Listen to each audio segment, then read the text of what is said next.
म्हणजे ते आता आतमध्ये घुसतो म्हणतायत. मला म्हटलं त्याला खूप कायदे आहेत. कसं घुसता येईल असं?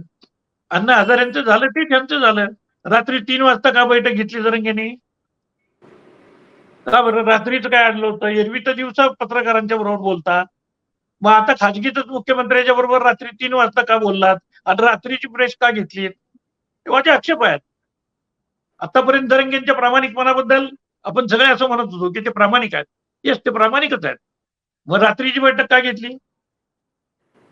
मुख्यमंत्र्यांनी याला अक्षरशः गंडवलेलं आहे.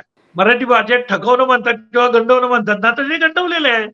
त्यांच्या हातामध्ये आपले हे एवढी गर्दी करून आलेत ना, प्रश्नच निर्माण झालाय ना, मग प्रश्न काही करून सोडवायचा आहे.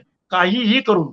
घटना, कायदा सगळं बाजूला टाकून दिलं त्यांच्या हातामध्ये एक पोलीस ते आपलं खेळणं काय म्हणताय तसं, बारक्या पोराच्या हातात खेळणं देतात, खेळणं दिलं.